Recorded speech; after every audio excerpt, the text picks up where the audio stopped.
অনেকে এসেছিল তখন, আমার চাচি গিয়ে আমাকে ধরলো, আমার আরেকটা ভাই এসে আমাকে ধরলো, তো আমি ভাইয়াকে ধরে চিৎকার করে করে কান্না করছিলাম। আমার নাম হচ্ছে রেহনুমা। রেহনুমা বয়স কত? আমার বয়স 24 বছর। রেহনুমার বয়স 24 বছর। রেহনুমার সঙ্গে আমার পরিচয় সপ্তাহ দুয়েকের মতো বলা চলে, এবং তার সঙ্গে আমার ফেসবুকে কথা হচ্ছিল, যেটা বলছিলাম রেহনুমা একটু আগে। তো 24 বছর বয়স, এবং আপনি পড়ছেন একটা প্রাইভেট ইউনিভার্সিটিতে, এবং আরো অনেক পরিচয় যেগুলো আমাদের অনুষ্ঠানে নেওয়া হয়, সেগুলো হয়তো আমি ইন ডিটেইলে যাবো না আপনার গল্পের খাতিরেই। রেহনুমা, আমি ফ্লোর দেওয়ার আগে একটু বলতে চাই যে 24 বছর বয়সে আপনার জীবনে যা ঘটেছে এবং আপনি যেটা বলতে চাচ্ছেন, সেটা অত্যন্ত সাহসী ভূমিকায় না গেলে এই ধরনের কথা লাখ লাখ মানুষের কাছে, এবং এরকম সুপার ডোমিনেটিভ একটা শোতে, রেডিও শোতে, যেখানে দেশ তো দেশই, দেশের বাইরে থেকে, আমি কালকেও জাপান থেকে একটা ফোন পাচ্ছিলাম যে এত মানুষ শোনে, সেখানে এরকম একটা সাহসী স্টেপ কেন নিলেন? আপনার গল্পটা আমি জানতে চাচ্ছি না, আমি জানতে চাচ্ছি কেন, ওয়াই দিস শো, কেন রেডিওতে লাখ লাখ মানুষকে বলার আগ্রহ পোষণ করলেন? প্রথমত যে আমি আপনার শোগুলো প্রথম থেকে শুনে আসছিলাম যে মানুষ কিভাবে তাদের জীবনের কথাগুলো এখানে এসে বলে, সবার কাছে শেয়ার করে।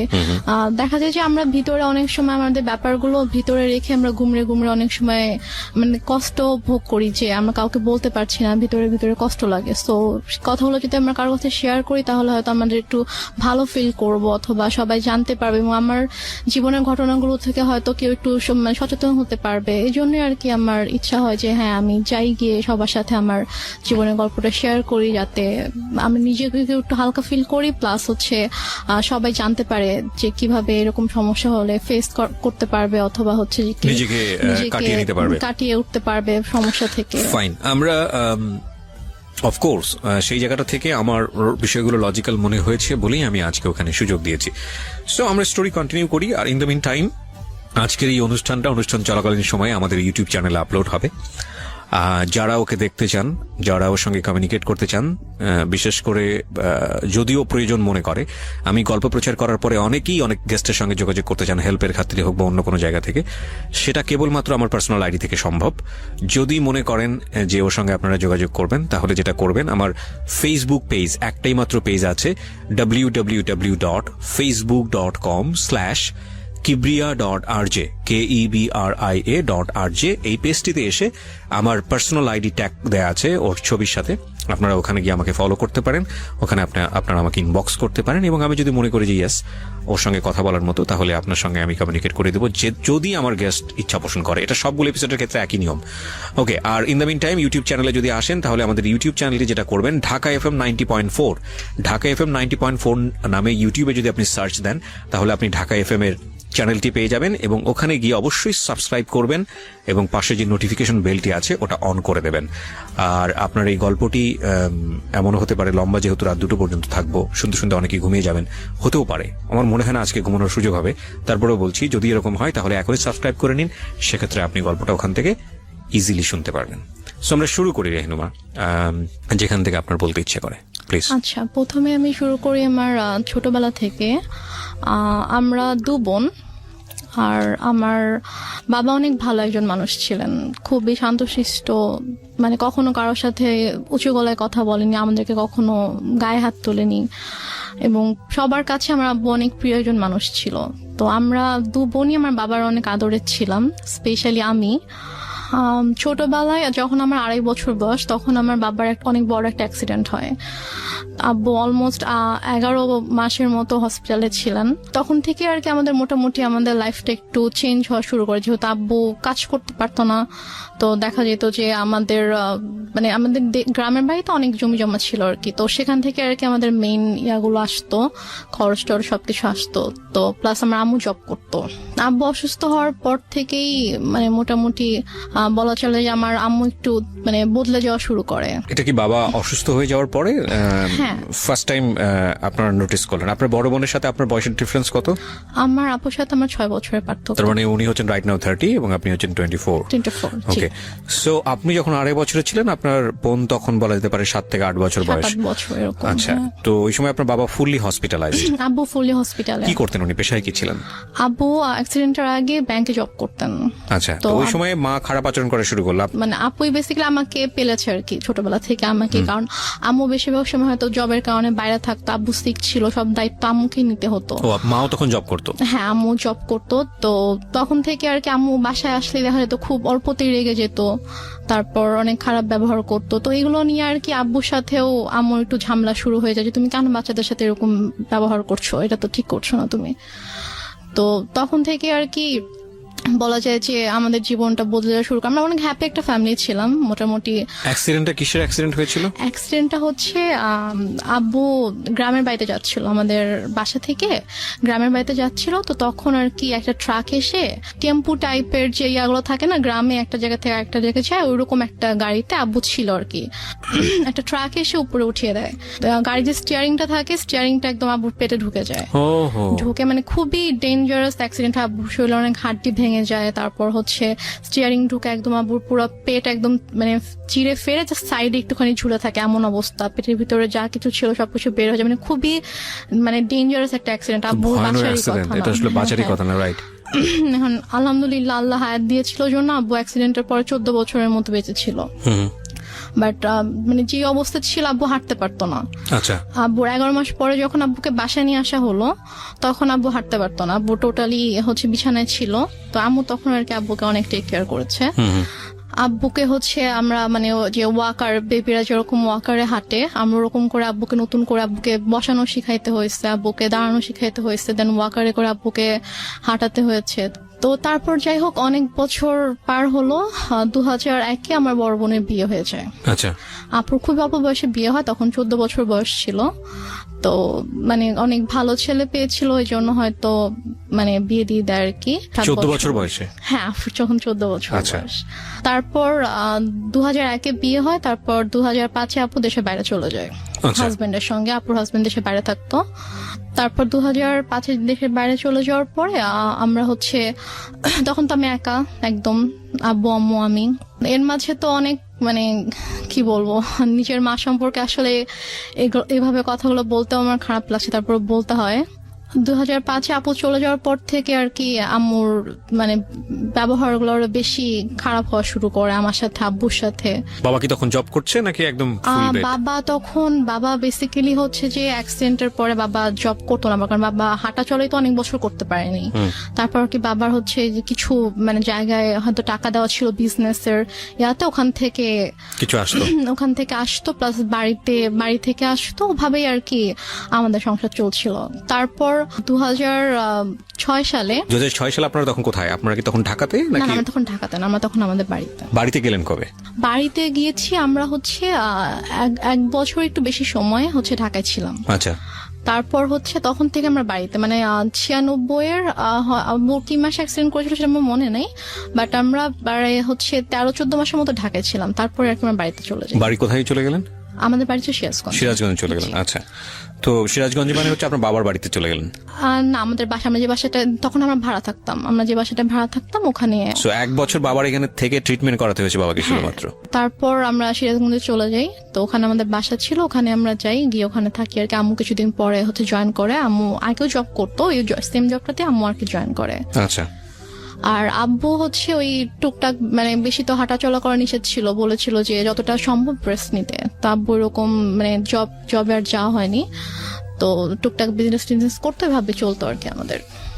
তো তারপর হচ্ছে 2006 সালে একটা ঘটনা আমি দেখি আর কি, মানে আমি ঘুমাচ্ছিলাম, তো ঘুম থেকে উঠে আমি যখন আম্মুর মানে বেডরুমের দিকে যখন আমি গেলাম, তো গিয়ে আর কি আমি খুবই আপত্তিজনক একটা আমি দেখি। সো তারপর থেকে আর কি আমার আম্মুর প্রতি আপনার বাবা কোথায় তখন? আমার আব্বু তখন বাইরে ছিল। বাইরে বলতে? বাইরে হচ্ছে আব্বু ওই ব্যবসার কাজে আব্বু বাইরে গিয়েছিল, একটা শপ ছিল ওখানে আব্বুর, তো ওই শপে গিয়েছিল আর কি। আচ্ছা। সো আপনি যে আপত্তিকর অবস্থাটা দেখলেন, এটা কি বেসিক্যালি আপনি ফার্স্ট টাইম নোটিস করলেন এরকম? হ্যাঁ, আমি ফার্স্ট টাইম নোটিস করলাম এরকম কিছু। তো তখন আপনি স্কুলে পড়েন? তখন আমি মেবি ক্লাস 7-এ পড়ি। স্কুলে পড়েন? হাই স্কুলে পড়েন? স্কুলে পড়ি তখন আমি। তো তারপর ওটা দেখার পর থেকে আম্মু তো প্রচন্ড ভয় পেতাম, মানে দেখা যেত যে আম্মু কিছু একটা বললে অথবা একটু জোরে কথা বললে আমি ভয় পেয়ে যেতাম, বুকের ভিতরে কাঁপুনি শুরু হয়ে যেত যে এখন কি হবে কি হবে। তো তারপর ওই ঘটনাটার পর থেকে আমি জাস্ট রুমে ঢুকে যখন দেখেছি সাথে সাথে আমি রুম থেকে বের হয়ে গিয়েছি আর কি, আমি আমার রুমে চলে গিয়েছি। তো তার কিছুক্ষণ পরে আম্মু এসেছে আমার রুমে, তো এসে আমাকে বলছে যে যা দেখেছো সেটা যেন বাবাকে না বলা হয়, যদি বলো তাহলে কিন্তু তোমার খবর আছে। আচ্ছা, মানে মা আপনাকে সবসময় এই ধরনের শাসনই করতো, শাসনই করলো বিষয়টা নিয়ে। হ্যাঁ, আচ্ছা, শাসনই করলো। তারপর আমি তো প্রচন্ড, আমি আগে বলেছি যে আমি প্রচন্ড ভয় পেতাম আম্মুকে, তো আমি আর কিছু বলি না, বাবা আসার পরও কিছু বলি না। তো তারপর এভাবেই চলছিল। এরপরও আরো কয়েকবার আমি এরকম ঘটনা আমার চোখের সামনে হয়েছে, কারণ ওই দিনে আমি দেখার পর থেকে আসলে আম্মুরও একটা ভয় কেটে যায় যে হ্যাঁ আমি তো বাবাকে কিছু বলিনি, আমি কিছু বলবো না। তো আমার সামনে এরকম ঘটনা আরো অনেকবার হয়েছে, বাট আমি বাবাকে কিছু বলতে পারিনি আর কি। তো তারপরে গিয়ে আমরা 2007 সালে আমরা নিজেদের বাসা করি। তো সিরাজগঞ্জে, হ্যাঁ, নিজেদের বাসা করি। নিজেদের বাসা করার পরে ওখানে আমরা শিফট হই। তো তারপর 2009 সালে হঠাৎ করে একদিন আমার আব্বু প্রচন্ড অসুস্থ, এবং তার যে পারিবারিকভাবে বেড়ে ওঠা সেখানে সে ফোকাস করেছে। সেখানে যে ঘটনাটা আপনারা শুনেছেন এটা একটা অনভিপ্রেত ঘটনা, কিন্তু একটা বিষয় অবশ্যই মনে রাখতে হবে, প্রত্যেকটা মানুষ যখন যে কাজ করে তার নিজস্ব একটা যুক্তি থাকে, তার নিজস্ব একটা লজিক থাকে। আমরা যখন, যেহেতু একটা সামাজিক জীব, আমাদের ধর্মীয় অনুশাসন আছে, আমাদের রীতিনীতি শিষ্টাচার মেনে চলতে হয়, সেটা পরিবারের মধ্যে আছে, সামাজিকতার জায়গাতে আছে। কিন্তু কিছু বিষয় থাকে যে বিষয়গুলো হয়তো এভাবে কখনোই ফোকাস করা হয় না, এবং ফোকাস করার প্রয়োজনটা কি সেটাও হয়তো প্রয়োজন মনে করেন না অনেকেই। কেন আজকে রেহনুমার জীবন গল্পটা এখানে প্রচার করা হচ্ছে? আমরা মনে করি শুধু রেহনুমা একটা মেয়ে না, রেহনুমার মতো একটা ছেলেও পরিবারে অনেক সময় অনেক ধরনের ডিফিকাল্টিস ফেস করতে পারেন, যেটা সেই বয়সে ভয়ানক রকমের একটা মানসিক চাপ হতে পারে তার জন্য। হয়তো আর্থিকভাবে সচ্ছল একটা পরিবার, হয়তো বলা যেতে পারে যে সবকিছুই আছে, ঠিক আছে, সবকিছুই আছে, কিন্তু বাবা মায়ের মধ্যে যে স্বাভাবিক সম্পর্কটা সেটা হয়তো বা সে পাচ্ছে না, কিংবা সে এমন কিছু একটা দেখে ফেলেছে যেটা তার বয়সে সে কোনোভাবেই মেনে নিতে পারছে না, এবং সেটা বিপজ্জনক হয়ে যেতে পারে তার বড় হয়ে ওঠার জন্য। ভয়ানক রকমের ইম্প্যাক্ট তৈরি হতে পারে, যেটা আমরা অনেক সময় বাইরের দেশের অনেক নামি দামি অ্যাওয়ার্ড পাওয়া মুভিতে দেখি। আমি শুধু আজকের এই ঘটনাটা এই কারণে ফোকাস করতে চাচ্ছি আপনাদেরকে, যে একটা প্রতিকূল, ভয়ানক রকমের একটা প্রতিকূল অবস্থার মধ্য থেকেও একটা মানুষ চেষ্টা করলে, তার যদি ইচ্ছা থাকে, তাহলে সে নিজেকে একটা জায়গায় দাঁড় করাতে পারে। আসলে কি গল্প সেটা বলছে? একটু সামনের দিকে আগাতে চাই। আমি বারবারই বলি, গল্পে কাউকে, কোনো ক্যারেক্টারকে, আমাদের যেই গল্পগুলোর, মানে ওর যে গল্পটা বলছে সেখানে যাদের রেফারেন্স এখানে আসবে তাদের প্রত্যেকের প্রতি আমাদের সমান সম্মান, এবং ওর জীবনে ঘটে যাওয়া, ওর অ্যাঙ্গেল থেকে দেখা কোনো একটা ঘটনা, সেটা ওর জন্য পজিটিভ কিংবা নেগেটিভ, কিন্তু যাদের জীবনে এই জিনিসগুলো ঘটেছে সেটা তাদের জীবনে কখনো পজিটিভ কখনো নেগেটিভ, তাদের গল্পগুলো যদি আমরা আনতে পারতাম তাহলে হয়তো বিষয়টাকে অন্যরকম ভাবে আপনার কাছে ধরা দিত। সুতরাং আমাদের এই গল্প থেকে কাউকে হেট করার নেই, আমরা বরং ম্যাচিউরলি অ্যাক্ট করি, আমরা বরং গল্পটাকে আমাদের চিন্তার জায়গাটা থেকে একটু রেসপেক্টের চোখে দেখি, কারণ আপনি যেটাকে অন্যের সমস্যা মনে করছেন সেই সমস্যা কিন্তু আপনারও হতে পারে। ঘটনায় ছিলাম, রাইট? হ্যাঁ, তারপর 2009 সালের মে মাসে আব্বু হঠাৎ করে অসুস্থ হয়ে যায়। আচ্ছা, মে মাসে 26 তারিখ ছিল, 25 তারিখ রাত 8টার দিকে হঠাৎ করে, তখন প্রচন্ড ঝড় বৃষ্টির সময় ছিল, তো প্রচন্ড বাইরে বৃষ্টি হচ্ছিল, ডক্টরের কাছে যাবো সেরকম সিচুয়েশন ছিল না। তো হঠাৎ করেই 9টা থেকে প্রচন্ড ব্যথা শুরু হয়ে যায় আব্বুর। তো আব্বু, আমি ফোন করছিলাম হসপিটালে যে অ্যাম্বুলেন্স পাঠানো যাবে কিনা, তো ওরা বলতেছে আমাদের কাছে কোনো অ্যাম্বুলেন্স এখন নেই, কোথাও একটা অ্যাক্সিডেন্ট হয়েছিল তো ওখানে গিয়েছে সব অ্যাম্বুলেন্স আর কি, কোনো হসপিটালেই কোনো অ্যাম্বুলেন্স অ্যাভেলেবল ছিল না। তো এদিকে মানে আমার মা কিন্তু পাশের রুমে ছিল, কিন্তু তাকে আমি বারবার ডাকছি যে আব্বু প্রচন্ড খারাপ লাগছে, তুমি আসো, আমি তো কিছু বুঝতে পারছি না। বলছে আমি গিয়ে কি করব, আমার কি করার আছে। তো এভাবে আর কি রাত কেটে যায়। প্রায় যখন 2:30 বাজে তখন আব্বু বলে যে আমার একটু ভালো লাগতেছে, তো তুমি তোমার রুমে যাও, গিয়ে ঘুমিয়ে পড়ো, আমরা সকাল হোক তখন আমরা ডক্টরের কাছে গিয়ে আমরা দেখিয়ে আসবো, চিন্তা করো না। বাট আমি বুঝতে পারছিলাম যে আব্বু আসলে আমাকে এমনি বলছে, কারণ আমি খুব টেনশন করছি, আমি আব্বুর পাশে বসে আছি, ইভেন আমি কান্নাও করছিলাম। তো তারপর আব্বু বললো যে তুমি রুমে যাও, গিয়ে ঘুমাও, আমি সকালে তোমাকে ডেকে দিব, তারপর আমরা ডক্টরের কাছে যাব। মানে আমার আব্বু এত কষ্ট পাচ্ছিল, আমি বারবার আম্মুর কাছে গিয়ে রিকোয়েস্ট করছিলাম যে তুমি একটু আসো, তুমি একটু আব্বুকে দেখো, বাট আম্মু আসছিল না। তার আগে কি আপনার আব্বু আম্মুর মধ্যে কোনো ঝগড়া দেখেছেন কোনো আপনি? ঝগড়া হয়নি, কোনো ঝগড়া ছিল কোনো না? ঝগড়া হয়নি। আমি আচ্ছা। তো আপনাকে প্রথমে বলেছি আমার আব্বু খুবই শান্ত একজন মানুষ ছিলেন। আচ্ছা, সে okay. মানে কারোর সাথে কখনো কোনো ঝগড়া করতো না। লাইক আম্মু যদি কখনো রাগারাগিও করতো, চিল্লাফাল্লা করতো, আব্বু কিছু বলতো না, আচ্ছা। আব্বু চুপ হয়ে থাকতো। হুম। তারপর আমি আমার রুমে চলে যাই। তো হঠাৎ করে প্রায় 10-15 মিনিট পর আব্বু চিৎকার করে আমাকে ডাকে। হুম। তো আমি ছুটে আব্বুর রুমে যাই। তো রুমে যাওয়ার পরে দেখি যে আব্বু বলতেছে আমার খুব খারাপ লাগছে, তুমি আমাকে বারান্দায় নিয়ে যাও। আচ্ছা। তো আমি আব্বুর রুম থেকে আব্বুকে ধরে বারান্দায় নিয়ে আসি। হুম হুম। তো আব্বু যখন থেকে ব্যথা শুরু হয় তখন থেকে আব্বু জাস্ট বুকে হাত দিয়ে রেখেছিল, যেখানে ব্যথা করছিল। আব্বু বসতে পারছিল না, শুতেও পারছিল না, আতশোয়া হয়েছিল বিছানায়। তুমি আব্বুকে ধরে বারান্দায় নিয়ে যাই। নিয়ে যাওয়ার পরে আব্বুকে চেয়ারে বসিয়ে দিই। তো তারপর আব্বু বমি করে দেয়। তো বমি হচ্ছিল, তো মানে তখন আমি কান্না করতে করতে আম্মুর কাছে যাই যে আম্মু আসো, আব্বু তো বমি করছে। তো মরে যাক, আমার কি, আমি পারবো না যেতে, আমাকে ডাকবা না। এটা আপনার মা বলে? আমার মা বলে। আচ্ছা, প্লিজ। ওকে, হ্যাঁ। তারপর আমি মাকে ডাকতে যাইনি। তো তারপর আব্বু পরপর 3 বার বমি করেছে। তো বমি করার পরে তারপর আব্বুকে নিয়ে আবার রুমে নিয়ে গিয়ে বিছানায় শুয়ে দিলাম। তারপর আব্বু আমাকে মানে হাত জোড় করে মানে আমাকে বলছে যে আমাকে মাফ করে দিও। তা আমি বলছি তুমি এভাবে কেন কথা বলছো? বলছে যে আমি তোমার জন্য কিছুই করতে পারলাম না। মানে আমি তখন এতটাই মানে আমি তো কিছু বুঝতাম না তখন। আমি যদি এখন যদি থাকতাম ওই সিচুয়েশনে, আমি হয়তো বুঝতে পারতাম যে আব্বু হয়তো আর বেশিক্ষণ থাকবে না, এই জন্য ওইভাবে বলছে। বাট তখন আমি বুঝিনি আসলে। তা বলছে এভাবে কথা বলো না বাবা, তুমি ঠিক হয়ে যাবা, ভাই আসবে একটু পরে, তোমাকে হসপিটালে নিয়ে যাবো, তুমি ঠিক হয়ে যাবা, কিছু হবে না। তো তারপর ভাইয়া 5টার দিকে, ভাইয়া মেবি 4টার দিকে বাসা থেকে বের হয়। ওর বাসা থেকে তখন ঝড় বৃষ্টি থেমে গেছে, বাট স্টিল কোথাও অ্যাম্বুলেন্স নেই। তো ভাইয়া হেঁটে হেঁটে রাত 4টায় স্বাভাবিকভাবে একটা ছোট শহরে। ভাইয়াটা কোন ভাইয়া ছিল? ভাইয়া ওই যে আমি বললাম যে একটা কাজিনকে ফোন করছিলাম সে রাত থেকে। 4টা মানে কি ভোর 4টা? ভোর 4টা, হ্যাঁ। তো ভোর 4টায় ভাইয়া বাসা থেকে বের হয়ে যায়, হচ্ছে হসপিটালে যায়, সে কোনোভাবে কোনো অ্যাম্বুলেন্স ম্যানেজ হয় কিনা। এই সময়ের মধ্যে মা আসেনি রুমে? মা একবারও আসেনি। আচ্ছা। পরে একটা রিক্সায় আমি উঠি, আর একটা রিক্সায় বাবাকে নিয়ে ভাইয়া উঠে আব্বুকে হসপিটালে নিয়ে যাই। তো নিয়ে যাওয়ার পরে ওখানকার ডক্টররা চেক করার পরে বলছে যে একটা মাইনর স্ট্রোক হয়েছে। আচ্ছা। বাট যদি সময় মতো আনতে পারতাম হয়তো অবস্থা এখন খুবই মানে একটু ক্রিটিক্যাল হয়ে গেছে। হ্যাঁ আমরা দেখছি, বাট যদি রাতে আনতে পারতেন। জিজ্ঞেস করেছে যে কখন থেকে এরকম হচ্ছে। তো যখন আমি ডিটেল বললাম ডক্টরকে, তখন বলছে যে রাতে আনা উচিত ছিল। তো বললাম আসলে রাতে এরকম সিচুয়েশন ছিল না যে আমি হসপিটালে নিয়ে আসবো আব্বুকে। তো তারপর ইসিজি করা হলো, সব চেক আপ করা হলো। আব্বুকে আব্বু সারা রাত তো ঘুমায়নি, তো আব্বুকে ঘুমের ইঞ্জেকশন দেওয়া হলো ঘুমানোর জন্য। তো 6:30টার দিকে আমি আম্মুকে ফোন করলাম, আব্বুর ফোনটা আমার কাছে ছিল। তো আমি আম্মুকে ফোন করলাম যে আম্মু এই ঘটনা, আব্বুর তো স্ট্রোক হয়েছে, তো ডক্টর এটা বলেছে। তো বলতেছে যে তুমি আমাকে কেন ফোন দিয়েছো, তোমার বাবা তুমি দেখো, আমাকে কেন বারবার ফোন দিয়ে বলতেছো? বলছে যে আম্মু আমি একা একা এখানে কি করবো, তুমি আসবা না? বলতেছে যে না আমি আসতে পারবো না।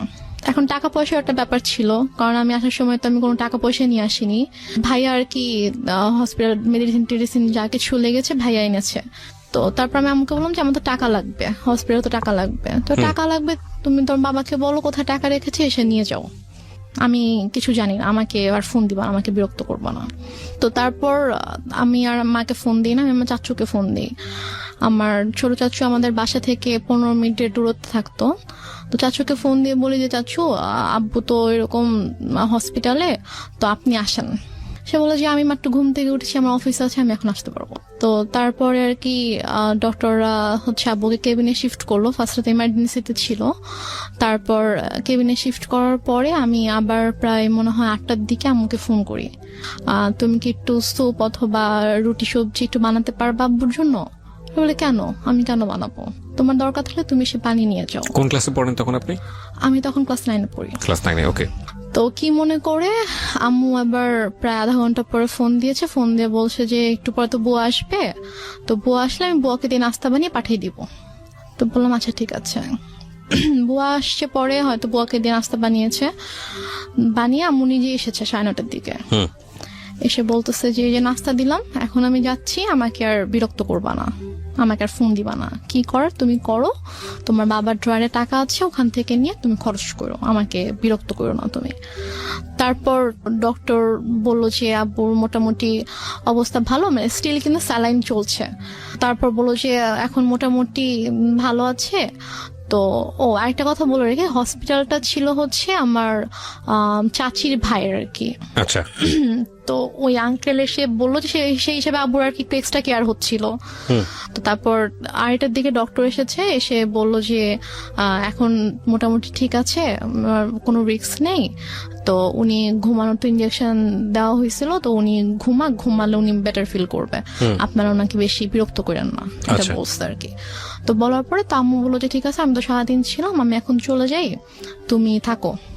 আমার সাথে আমার একটা ভাগিনা ছিল, মানে ও আর আমি সেম এজেরই ছিলাম। তো আমি আর ও হসপিটালে ছিলাম, তো আম্মু চলে গেল। যাওয়ার পরে আমাকে আম্মু বাসায় চলে যাওয়ার, হসপিটাল থেকে আমাদের বাসার দূরত্ব ছিল 5-6 মিনিট, রিক্সায় করে 5-6 মিনিট দূরত্ব ছিল। তো তারপর আম্মু বাসায় গিয়ে আমাকে ফোন দিয়েছে, ফোন দিয়ে বলছে তুমি বাসায় আসো, তুমি আমার যে ইয়াটা ছিল ওর নাম ছিল মধু, বলছে তুমি আর মধু বাসায় আসো। তো আমি বলছি বাসায় কেন যাবো, আব্বু তো একা থাকবে। তো বলছে যে সমস্যা নেই, তুমি আসো, তোমার বড় খালামণি যাচ্ছে। আচ্ছা। তো আমি বললাম যে বড় খালামণি কেন আসবে, বড় খালামণিকে দেখলে তো আব্বু রেগে যাবে। মানে আমার বড় খালামণির সাথে আব্বুর একটু সমস্যা ছিল। আচ্ছা। সমস্যা ছিল বলতে যে মানে বড় খালামণির মানে বিহেভিয়ারের জন্য আব্বু বড় খালামণিকে পছন্দ করতো, এটা অ্যাভয়েড করতো আর কি। আচ্ছা। তো বলো যে আব্বু যদি রেগে যায় তখন তো আব্বুর জন্য তো এটা মানে খারাপ হতে পারে। লাইক যে যাকে পছন্দ করে না, ঘুম থেকে অসুস্থ অবস্থায় যদি উঠে তাকে দেখে, তখন তো স্বাভাবিকভাবে তার খারাপ লাগবে। যে মানুষ তো চায় যে অসুস্থ থাকুক, তার প্রিয় মানুষগুলো তার পাশে থাকুক। জি। তো তারপর আমি বলি যে না, আমি আসবো না। আমরা এখানে একটা বিরতি নিতে চাই। প্রিয় শ্রোতা, আপনারা শুনছেন মিস্টার ম্যাঙ্গো ক্যান্ডি প্রেজেন্স জীবন গল্প। আমি আরজি কিবরিয়া আপনার সঙ্গে রয়েছি। রেহনুমা আজকের এই জীবন গল্প বলছে। রেহনুমাকে দেখার জন্য আপনাদের আমাকে আম্মু মানে অনেক ফোর্স করে যে তুমি এখনই আসবা, এবং তোমার চিন্তা করার কিছু নেই, তোমার বড় খালামণি আব্বুকে টেক কেয়ার করবে, তারপর তুমি বাসায় থাকবা, আমি আবার ফ্রেশ হয়ে আমি যাব হসপিটালে। আমি এর মধ্যে বড় খালামণি চলে আসে। বড় খালামণির সাথে ছিল আমাদের একটা মামা, আম্মুর কাজিন ছিল। ওনারা আসার পরে আমি বাবা ঘুমাচ্ছিল, তো আমি গিয়ে বাবার কাছে গেলাম। তো গিয়ে বাবার মাথায় হাত রেখে আমি বললাম, বাবা তুমি কি ঘুমাচ্ছ? আব্বু একটু করে চোখ খুলেছে, তো খুলে বলছে, মানে ইশারা করে বলছে যে না ঘুমাচ্ছি না। আম্মু তো আমাকে বাসায় ডেকেছে, আমি বাসায় যাচ্ছি, আমি গিয়ে চলে আসবো, বেশিক্ষণ থাকবো না, মা চলে আসবে, তুমি থাকো, আমি আসছি। তো আব্বু জাস্ট চোখ দিয়ে ইশারা করলো যে ওকে। তো দেন আব্বু একটু সাইডে ফিরে যখন ওদেরকে দেখেছে, তখন আর কি আব্বুর মানে এক্সপ্রেশনটা চেঞ্জ হয়ে গিয়েছে আর কি। তো যাই হোক, আমি তো চলে আসলাম বাসায়। এর মধ্যে আমি বাসায় আসার প্রায় 15-20 মিনিট পরে আমার খালা হচ্ছে আম্মুকে ফোন দেয়। ফোন দিয়ে বলে যে ভাইয়ের অবস্থা ভালো না, তুই তাড়াতাড়ি আয়। তা আমি শুনে বলতেছি যে আমি তো মাত্র দেখে আসলাম যে আব্বু চুপচাপ শুয়েছিল, আর ডক্টরও বলে গিয়েছে যে এখন ঠিক আছে, তো হঠাৎ করে কেন অসুস্থ হয়ে গেল? বলছি আমি জানি না, ঠিক আছে আমি গিয়ে দেখছি। তা আমি বললাম যে আমিও যাব, তোকে যেতে হবে না, তুই ফ্রেশ হয়ে খেয়ে দে তারপর আয়। ওকে। তো আমি অনেকবার রিকোয়েস্ট করলাম আম্মুকে যে আম্মু প্লিজ আমি যাই, আমি তোমার সঙ্গে যাই। বলছে না তুই যাবি না, তুই থাক, আমি যাচ্ছি। তো আম্মু চট করে রেডি হয়ে আম্মু গেল। তো আম্মু মেবি 3:30টার দিকে হসপিটালে গিয়েছে। তো যাওয়ার পরে আমি ফোন দিচ্ছি, ফোন ধরছে না। আমি ফোন দিচ্ছিলাম যে কি হয়েছে, এখন কি অবস্থা, আব্বু ঠিক আছে কিনা। তো যাই হোক, আমি মাত্র খেতে বসেছিলাম আর কি। তো খেতে বসার সাথে সাথে আম্মু আমাকে ফোন দিয়েছে। ফোন দিয়ে বলছে যে ড্রয়ারে টাকা আছে, সবগুলো টাকা নিয়েই হসপিটালে আয়। আমি বলছি কেন, আব্বুর কি অবস্থা এখন? বলছে হ্যাঁ, তোর আব্বুকে ঢাকা নিতে হবে, অবস্থা ভালো না, অক্সিজেন দিয়ে রাখছে, তোর আব্বুকে ঢাকা নিতে হবে, তুই টাকাগুলো নিয়ে, এখানকার তো বিল পে করতে হবে, ঢাকা গেলে টাকা লাগবে, তো তুই টাকাগুলো নিয়ে আয়। তা আমি আর খেতে পারলাম না। আমার এর মধ্যে আমার ভিতরে এত অস্থিরতা শুরু হয়েছে যে আমি কান্না শুরু করে দিয়েছি, যে আমার কেমন ওখানে প্রচন্ড খারাপ লাগছিল। তো তারপর আমি টাকা নিয়ে চট করে বের হলাম। তারপর আমি হসপিটালে আসার পর দেখি যে আমার একজন চাচু হসপিটালের নিচে দাঁড়িয়ে আছে। আমি রিক্সা থেকে নামার সাথে সাথে চাচু আমার হাত ধরেছে, তো ধরে বলতেছে যে চল উপরে চল। আমি বললাম যে আব্বুর কি হয়েছে? তখন আমার খুব খারাপ লাগছিল, যে আমার মনে হচ্ছিল যে মেবি আব্বু নেই। তাই আমি বলছি সত্যি করে বল আব্বুর কি হয়েছে। তো আব্বুর কেবিন ছিল হচ্ছে 3 তলায়। তো দেন আমি গেলাম, তো চাচু পুরোটা সময় আমার হাত ধরে আছে। 3 তলাতে যাওয়ার পরে দেখেছি আব্বুর কেবিনের দরজাটা খোলা, দরজার সামনে অনেক মানুষ। তো আমি গিয়ে চিল্লানো শুরু করছি যে হার্ট অ্যাটাক করেছে হার্ট পেশেন্টের রুমের সামনে দরজা কেন খোলা থাকবে, এত মানুষ কেন এখানে হইচই করছে, আপনার সরেন এখান থেকে, আমার আব্বুর ডিস্টার্ব হবে। আমি এটা বলতে বলতে রুমে ঢুকে দেখি যে আমার মা খালা একটা বেডে বসে আছে, আর আমি দেখেছি আব্বু শুয়ে আছে। আমি তখনও খেয়াল করিনি যে আব্বুর মাথার নিচে যে বালিশ নেই, অথবা আমি স্যালাইন টালাইন আমি কিছুই খেয়াল করিনি আর কি। আমার জাস্ট মনে হচ্ছে আব্বু নর্মালি শুয়ে আছে, কারণ ওইভাবে শোয়াই আমি দেখে গেছি আব্বুকে। তো আব্বুর মাথার কাছে হচ্ছে আমার চাচু বসে আছে, যে চাচুকে আমি সকালে ফোন দিয়েছিলাম, যিনি বলেছে অফিস আছে আমি আসতে পারবো না, উনি বসে আছে। চাচি এসেছে, উনি দাঁড়িয়ে আছে। তো আমি আব্বুকে দেখো তখনও কিন্তু বুঝতে পারিনি যে আব্বু নেই। আমার বড় খালামণি হঠাৎ করে এসে আমাকে জড়িয়ে ধরে আমাকে বলে যে কি একটা সর্বনাশ হয়ে গেল, তোরা তো এতিম হয়ে গেলি। উনি খুব জোরে চিৎকার করে করে কান্না করছে, আর উনি এভাবে বিলাপ করে করে বলছে কি সর্বনাশ হয়ে গেল, তোরা এতিম হয়ে গেলে এখন তোদের কি হবে। এটা যখন বলেছে তখন জাস্ট আমি আব্বুর দিকে তাকিয়েছি, তখন আমি খেয়াল করেছি যে আব্বুর মাথার নিচে বালিশ নেই। তো আমি নর্মালি আমি আর আমার আব্বু মৃত মানুষকে ভয় পেতাম আর কি। আমাদের বাসার আশেপাশে বাসায় যদি কেউ মারা যেত, আমার আব্বু ওই বাসার সামনে দিয়ে 40 দিন যেতাম না। আমাদের একটা ধারণা ছিল যে মানুষ মরে গেলে ভূত হয়ে যায়, তারা এসে ভয় দেখাবে। আব্বুর ওই ভীতিটা ছিল, আমারও ওই ভীতিটা ছিল। আমরা ওই দিক দিয়ে না গিয়ে অনেকখানি ঘুরে যেতাম। তো বাট তখন আমার কোনো আমার মধ্যে কোনো ওই ভয়টা অথবা ওরকম কিছুই নেই। আমি আব্বুর কাছে গিয়ে আমি আব্বুকে এভাবে ধাক্কা দিচ্ছিলাম যে আব্বু কি হয়েছে তোমার, তুমি ওঠো তুমি। তো আমার অনেকে এসেছিল তখন, আমার চাচি গিয়ে আমাকে ধরলো, আমার আরেকটা ভাই এসে আমাকে ধরলো। তো আমি ভাইয়াকে ধরে চিৎকার করে করে কান্না করছিলাম। বাট আমার আম্মুর একটু কান্না করেনি। আমার আম্মু চুপ হয়ে বসে আমাকে বলতেছে যে এভাবে কান্না করার কি আছে। Are you sure? আমাকে বলতেছে, আমি যখন আমাকে বসাই দিছে আম্মুর পাশে, আমাকে বসাই দিছে আমার ভাইয়া, তো বলতেছে যে এভাবে কান্না করতেছো কেন, এভাবে কান্না করার কি আছে, টাকা আনছো টাকা দাও। আমি জাস্ট অবাক হয়ে তাকিয়েছিলাম যে সামনের বেডে আব্বু এভাবে পড়ে আছে, আর সে আমার সাথে এভাবে কথা বলছে। তারপর আমি অনেকক্ষণ চুপ করে বসেছিলাম।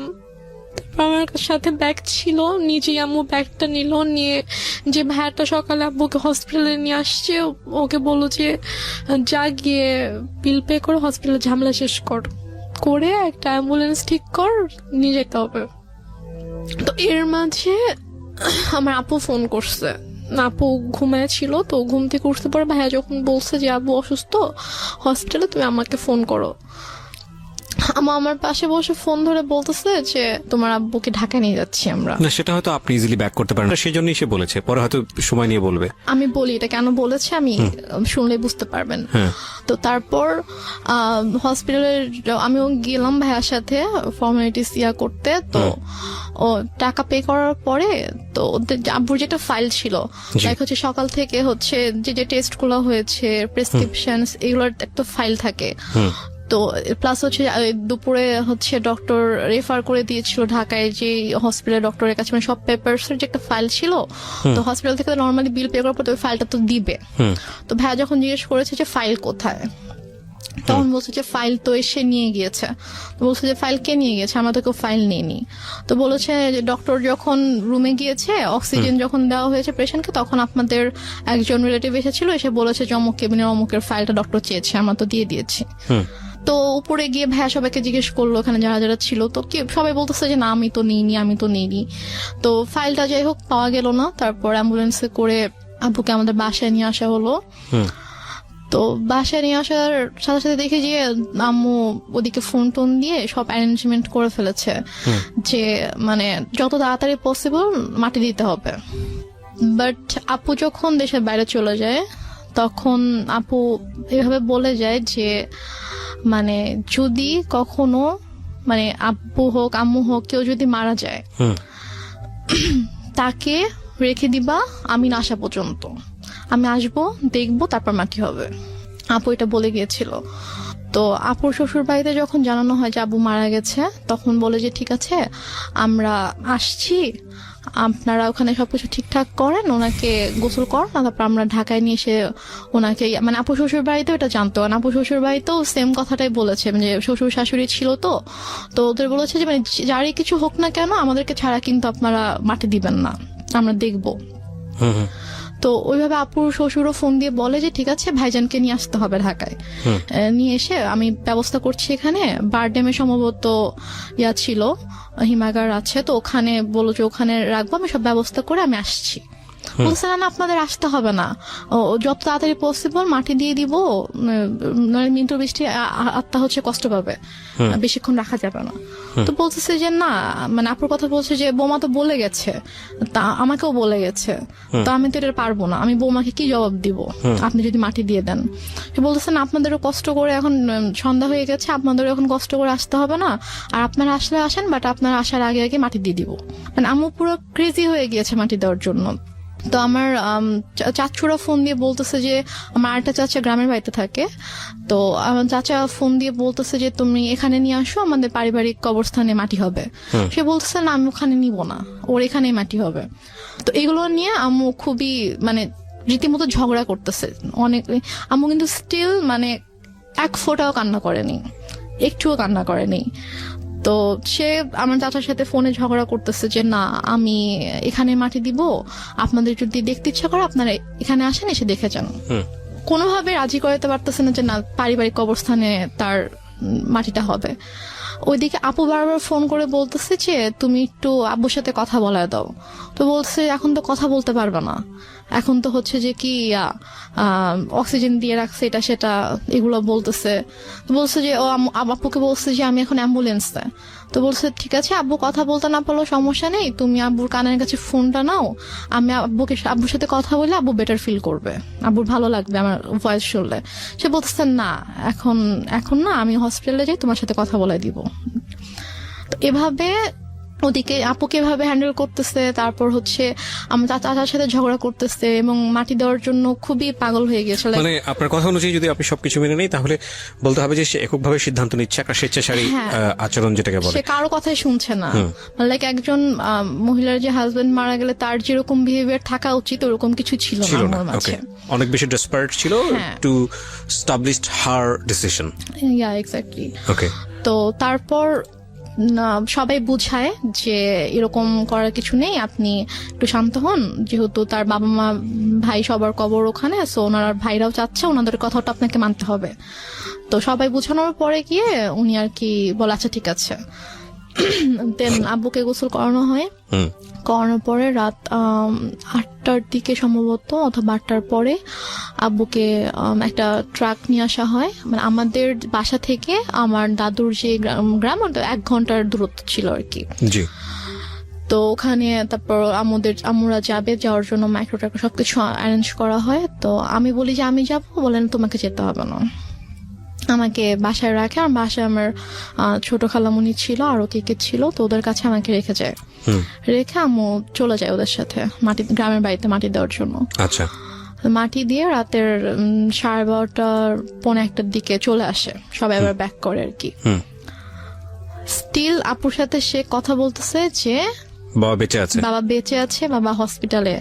আপু বারবার ফোন দিয়ে বলছে যে কথা বলায় দাও। সে মানে বলাচ্ছেন আর কি। তো দেন মেবি 12:30 15টার দিকে আসলো বাসায়। তো আসার পরে তখন গিয়ে আপু শাশুড়িকে বলেছে যে আপনাদের আসতে হবে না, আমি যেহেতু মাটি দিয়ে দিয়েছি তাড়াতাড়ি, তো আপনারা সকালে আসেন, রিল্যাক্সে সকালে আসেন, এখন আসতে হবে না। তো তারপর ওরাও আসলো না। তো তারপর আপুকে আমাদের সময় সকাল 5:30টার দিকে আপুকে ফোন দিয়েছে, ভাইয়াকে ফোন দিয়েছে। ভাইয়াকে ফোন দিয়ে তো আপু কলেজে ছিল, ভাইয়া কেউ কিন্তু জানায়নি। তো 5:30টার দিকে ভাইয়াকে ফোন দিয়ে বলছে যে তোমার আব্বা তো মারা গেছে। তো বলছে যে মানে কি, আপনি তো একটু আগেও বলছেন, মানে রাতের বেলাও যখন কথা হয়েছে তখনও তো আপনি বলছেন যে আব্বা ঢাকায় হসপিটালে, এখন মারা গেছে, মানে আপনি কি বলতেছেন এগুলা?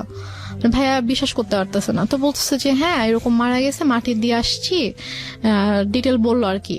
তো তাহলে আপনি কেন বিকেল থেকে বলছেন যে আপনি আব্বুকে ঢাকায় নিয়ে আসতেছেন, এগুলা কেন বলছেন, মিথ্যা কথা কেন বলছেন? পরে বলে যে তারপর বলছে যে আপনাদেরকে তো বলা হয়েছে যে কেউ মারা গেলে রাখতে, আমরা দেখবো তারপর মাটি হবে, তো আপনি কেন মাটি দিয়ে দিলেন? ভাই আম্মুর সাথে এভাবে কথা বলতেছিল। তো বলতেছে যে আমার ইচ্ছা হয়েছে আমি দিচ্ছি। এটা আপনার মা বলছে? আমার মা বলছে যে আমার ইচ্ছা হয়েছে আমি দিচ্ছি, এখন তো কিছু করার নাই। আপুর কথা বলছে যে ওকে জানাও, ও কোথায়? তো বলছে ঠিক আছে, ওকে আপনার জানাইতে হবে না, আমি ওকে জানাচ্ছি, আমি আমার ওয়েতে ওকে জানাবো। তো তারপর আপু কলেজে ছিল। তো আপু কলেজ থেকে আসার পর এর মধ্যে বাসায় হচ্ছে আপুর কিছু ফ্রেন্ডকে ভাইয়া ডাকে, ওরা সবাই আসে। তো আপু বাসায় এসে দেখে আপুর ফ্রেন্ডরা বাসায়, ভাইয়া বাসায়। তো আপু বলে যে কি হয়েছে তোমরা হঠাৎ করে বাসায় না জানিয়ে? তো বলে আসলাম আর কি। তো ওরা অনেক খাবার টাবার রান্না করে আনছে, তো আনার পর আপুকে খাওয়াইছে। খাওয়ানো দাওয়ানোর পরে তারপর আপুকে বলছে যে এরকম আব্বু তো মারা গেছে। তখন আপু খুব শক যে মানে কি, আমাকে তো বলা হয়েছে যে আব্বু হসপিটাল, আব্বু ঢাকায়, তাহলে আম্মু কেন মিথ্যা কথা বলছে? দেন আপু আম্মুকে ফোন করে বলে যে তুমি কেন মিথ্যা বললা, যাই হোক অনেক কথা। তো আম্মু বলে যে এরকম মৃত মানুষকে রাখতে হয় না, কষ্ট পায়, এগুলো নিয়ে আর কি অনেক ইয়া হয়। বাট তখনও আমি বুঝতে পারিনি যে আসলে ব্যাপারটা কি হয়েছে। তো এর মাঝে কথা ওঠে আব্বুর এই ফাইলটা নিয়ে। এটা নিয়ে যখন কথা ওঠে যে ওই ফাইলটা কোথায়, আমার বড় খালার ছেলে হচ্ছে ডাক্তার। তো ভাইয়া এসে বলে যে আমি রিপোর্টস গুলো দেখবো, আমার কাছে মনে হচ্ছে যে ডাক্তারদের কোনো একটা অবহেলার কারণে, তো ভুল কোনো কিছুর কারণে এরকম ভাবে খালু মারা গেছে, কিন্তু ফাইলটা মিসিং। হ্যাঁ, এই জন্য ওরা হসপিটাল থেকে ফাইলটা মিসিং করে দিয়েছে। আমরা একটা বিষয় একটু বলি প্রিয় শ্রোতা, আজকের এই গল্পটা একটু যে জায়গাটা এখন দাঁড়িয়ে আছে সেটা সামনের দিকে গিয়ে পুরোপুরি অন্যদিকে মন নেবে, because I know the story. এবং এইটুকুতে যদি নাটক বা সেই নামে ট্যাগ করা আছে। ওকে, রেনুমা, আমরা যেখানটায় ছিলাম যে এক ধরনের স্বেচ্ছাচারী আচরণ মার বাবাকে কবর দেয়া নিয়ে, এবং তারপরে মেডিকেল রিপোর্টটা খুঁজে পাওয়া যাচ্ছিল না যে মেডিকেল রিপোর্টে কি আসলে আছে। হ্যাঁ, তারপর ভাইয়ার ধারণা ছিল যে ডক্টরদের কোনো অবহেলার কারণে হয়তো এরকম হয়েছে। তো তারপর এটা নিয়ে মোটামুটি ভালো একটা ভাইয়া হসপিটালে গিয়ে ইনকোয়ারি করে। তো ওরা সেম রিপ্লাই দেয় যে আমাদের কোনো ফল্ট নেই, কেউ নিয়ে গিয়েছে, আপনাদের রিলেটিভের মধ্যে থেকে কেউ ফাইলটা নিয়ে গিয়েছে। আচ্ছা। তারপর তো আম্মুর এই ব্যাপারটা নিয়ে আসলে কোনো ইয়া ছিল না, যে বলতেছে যে তোদের এত বাড়াবাড়ি কেন করতেছিস, কি দরকার খামাখা, মারা গেছে, আল্লাহর জিনিস আল্লাহ নিয়ে গেছে, তো কেন ওদেরকে দোষারোপ করে তো লাভ নেই, খামাখা ফাইল হারাইছে, ফাইল দেখি এখন কি হবে, ওই ফাইল আর তো এখন কোনো দরকার নেই। তো তারপরও আর কি আমিও তখন ইয়া করি যে না আসলে এটা তো দরকার, ডক্টরদের কারণে হয়তো এরকম কিছু হয়েছে। তো তারপর গিয়ে আর কি এটাকে নিয়ে আর তেমন ইয়া হয়নি। তো হসপিটালে ওরা বলেছিল যে আপনাদের ওই দিন যেসব রিলেটিভরা ছিল সবাইকে যদি আমাদের সামনে আনতে পারেন, রিসিপশনের জিনিস ছিল, উনি বলেছে যে তাহলে আমি চিনে ফেলবো। আচ্ছা। কে ছিল? উনি বলেছে যে আমি জিজ্ঞেস করছিলাম যে কে ছিল, ছেলে ছিল নাকি মেয়ে ছিল, তো উনি বলছে একজন মহিলা ছিল। আচ্ছা। তো উনি এসে বললো যে অমুক কেবিনের অমুক পেশেন্টের হচ্ছে আমি রিলেটিভ, তো ডক্টর ফাইলটা চেয়েছে, ফাইলটা দেন তাড়াতাড়ি। তো ফাইলটা পরে নিয়ে গিয়েছে। তো যাই হোক, তো তারপর এটা নিয়ে আর কোনো ইয়া হয়নি। আম্মুকে যখন বললাম যে চলো তাহলে আমরা সবাইকে নিয়ে যাই ওখানে যেদিন ছিল, বলছে যে না আমরাই তো ছিলাম, আমরা তো কেউ যাই নাই। তার মধ্যে যেতে সমস্যা কোথায়, চলো। আম্মু বলছেন আমি যাবো না। এটা নিয়ে এক পর্যায়ে আমার সাথে অনেক বড়ই সিন ক্রিয়েট হয়েছে, অনেক কথা কাটাকাটি হয়েছে। ভাইয়াও বলেছে যে খালা চলো, কি সমস্যা, তো সে বলছেন আমি যাব না। তো ওই হসপিটাল মূলত ছিল যে আমাদের ফ্যামিলি ডক্টর যেটা থাকে, তো ডক্টর এখানকার ছিল, আমাদের কিছু হইলে আমরা ওই হসপিটালতে যেতাম আর কি। তো তারপর থেকে আমার ওই হসপিটালে যায় না। আচ্ছা, মানে কোনো প্রবলেম হলে আর ওই হসপিটালে যায় না, সে ডক্টর চেঞ্জ করে ফেলছে, হসপিটাল চেঞ্জ করে ফেলছে। তো তারপর যাই হোক, এটা নিয়ে আর কোনো কথা কাটাকাটি হয়নি, কিছু হয়নি, শেষ হয়ে গেল ব্যাপারটা। তো তারপর থেকে আব্বু মারা গেল হচ্ছে মে মাসে। জি। সেপ্টেম্বর মাস থেকে হঠাৎ করে আম্মুর কি হলো, সে আমাকে বলছে যে তোমাকে বিয়ে দিয়ে দিব। আমি তো বিয়ে করব না, আমি তো অনেক ছোট আছে। কোন ক্লাসে পড়েন? আমি তখন 9-এ পড়ি। তো আমি বলেছি আমি তো বিয়ে করব না। তো বলেছে যে না, তোমাকে বিয়ে করতে হবে। আমি বলেছি যে কেন? তোমার দায়িত্ব আমি নিতে পারতেছি না। একটা মিনিট, মানে টু বি অনেস্ট, যে জিনিসটা আমার জানার আছে সেটা হচ্ছে যে আপনি তো মোটামুটি গল্পের যে গ্রাফটা মেনটেন করছেন তাতে বোঝাই যাচ্ছে যে আপনার সঙ্গে আপনার মায়ের একটা সম্পর্ক, এই সম্পর্কটা স্বাভাবিক সম্পর্ক ছিল না। এটা একটা বৈরী সম্পর্ক। এবং আপনার বোন চলে গেল কানাডাতে, আপনারা 2 বোন, বাবা তো মারাই গেল, এবং ইন দ্য মিন টাইম আপনারা সিরাজগঞ্জে বাড়ি করেছেন। তার মানে ওই বাড়ি বলতে আপনারা কয়টা, আপনার পুরো একটা ফ্ল্যাটে আপনি এবং আপনার মা, এবং আপনি তখন ক্লাস 9-এ পড়ছেন। 2-3টা বিষয় এখানে নোট করার মতো, প্রিয় শ্রোতা। একটা হচ্ছে যে ওর মার বয়সও কিন্তু তখন অনেক অল্প বয়স, 1। 2 নম্বর হচ্ছে যে মা সাথে সন্তানের সম্পর্কটা স্বাভাবিক না, এবং শুধু ওর সাথে না, ওর কথা অনুযায়ী ওর বড় বোনের সঙ্গে স্বাভাবিক না। এবং ও যে বিষয়গুলো দেখেছে সেটার পরে ওর সাথে ওর মার একটা সম্পর্কে ভীষণ রকম দূরত্ব তৈরি হয়েছে মানসিকভাবে, সেটাই স্বাভাবিক। অ্যান্ড সবচেয়ে বড় ইম্পর্টেন্ট যে বিষয়টা সেটা হলো যে ও ক্লাস 9-এ পড়ে, তার মানে হচ্ছে তখন ওর বয়ঃসন্ধিকাল চলছে। সো বয়ঃসন্ধিকালটা হচ্ছে কোনো ছেলে এবং কোনো মেয়ের জন্য সবচেয়ে ডেঞ্জারাস টাইম। ওই সময়টাতে রাতারাতি দেখবেন একটা ছেলে এবং একটা মেয়ের মধ্যে বেশ কিছু জিনিসের পরিবর্তন আসে, শারীরিক পরিবর্তনের পাশাপাশি ভয়ঙ্করভাবে মানসিক পরিবর্তন আসে। এবং এই জন্যই দেখবেন যে ক্লাস 7-8-এ চলে গেলে হঠাৎ করে ছেলেরা কিংবা মেয়েরা ধাম করে বড় হয়ে যায়। এই যে ব্যাপারটা, এই স্টেজটা কিন্তু খুব মারাত্মক, এবং এটাকে খুব সফটলি ডিল করা উচিত। এই ডিল করার জায়গাটাতে মা কিংবা বাবা মা বা কাছের বন্ধুদেরকে অনেক বড় একটা ভূমিকা পালন করতে হয়। তো সেই জায়গাটিতে এই মেয়েটিরও এক ধরনের রাফ আচরণ হলেও হতে পারে, যেটা মায়ের সঙ্গে। আমি ঠিক জানি না, আমি কোশ্চেনটা করতে চাই। একটা যেটা হচ্ছে যে আপনার বড় বোনের খুব অল্প বয়সে বিয়ে হয়েছিল, যেটা আপনি বলছিলেন। তো সে কারণে কি ফ্যামিলি ট্র্যাডিশন এটা ছিল যে ঠিক আছে আপনাকেও বিয়ে দিয়ে দিক, নির্ঝঞ্ঝাট? বরং উল্টো তো হওয়া উচিত, কারণ যেহেতু আপনাকে বিয়ে দিলে আপনার মা একা হয়ে যাবে একদম।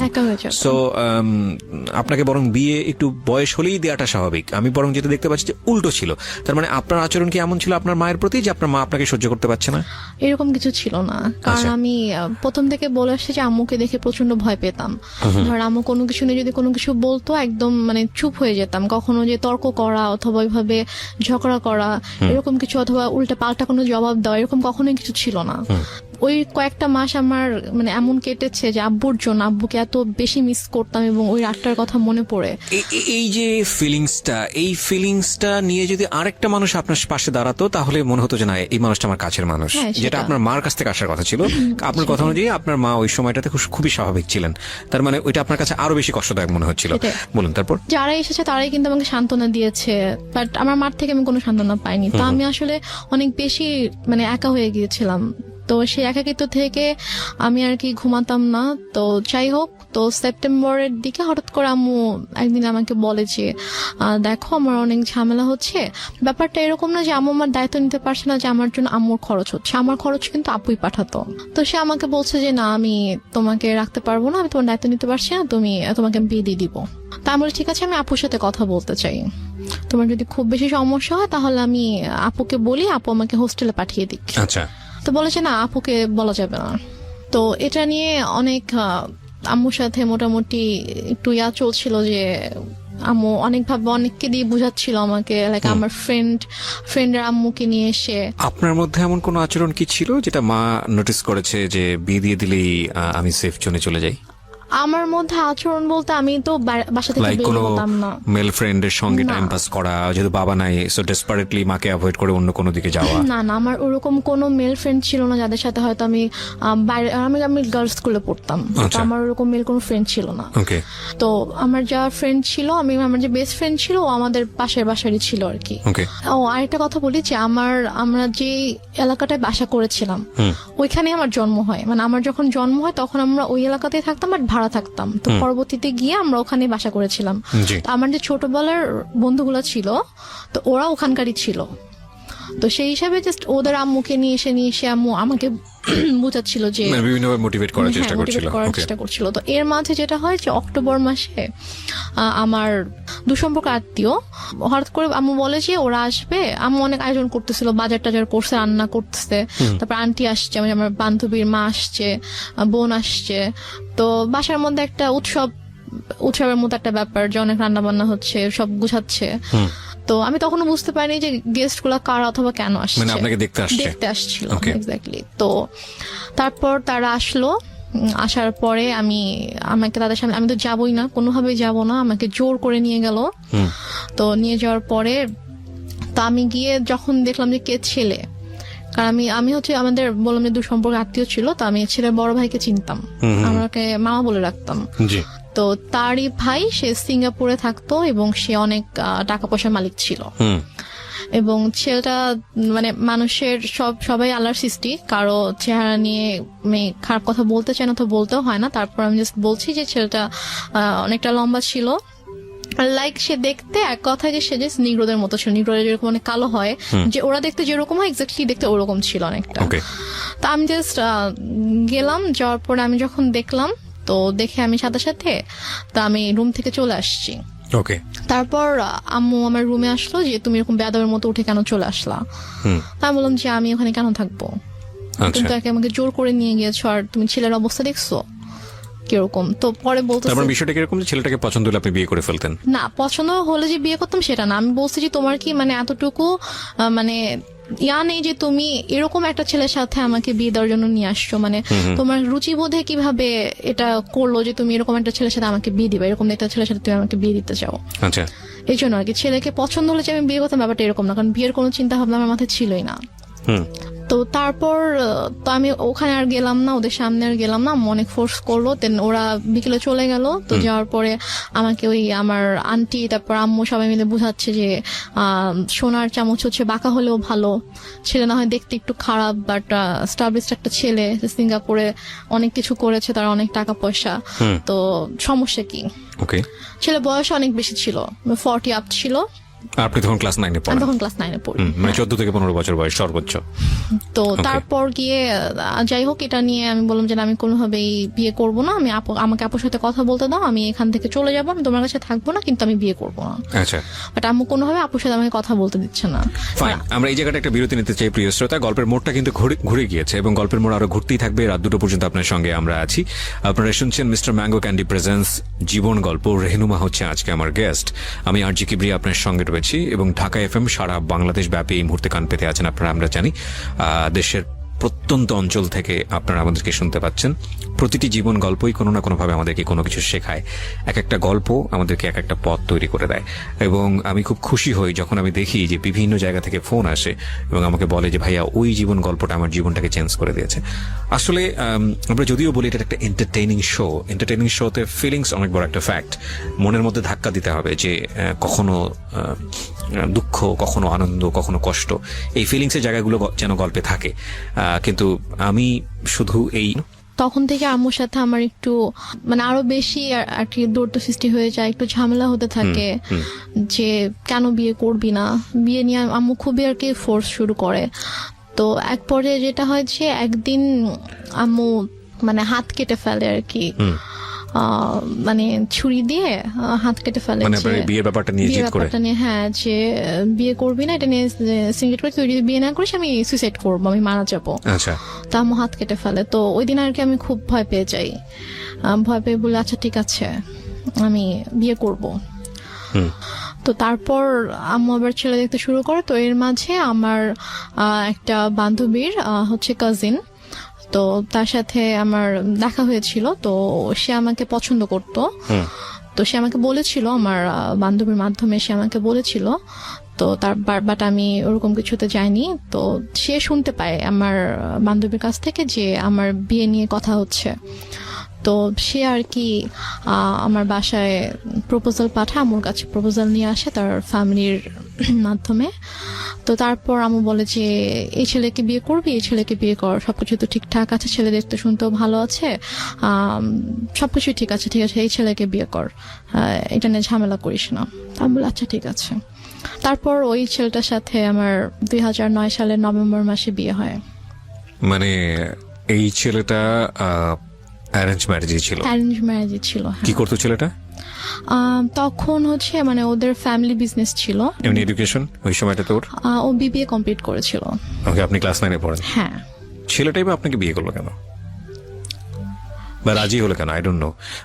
সে আমাকে পছন্দ করতো, ইভেন আমার আগে থেকে পছন্দ করতো? তো আমাকে আমার বান্ধবীর মাধ্যমে বলেছিল যে ওকে আমার অনেক ভালো লাগে, ওকে একটু বল। তো আমার ফ্রেন্ড আমাকে বলেছিল যে ভাইয়া তোকে পছন্দ করে, তো মানে রিলেশনশিপে যাবি কিনা অথবা এরকম আমাকে বলেছিল। তা আমি বলেছি না, আমি এরকম কোনো কিছুতে যাব না।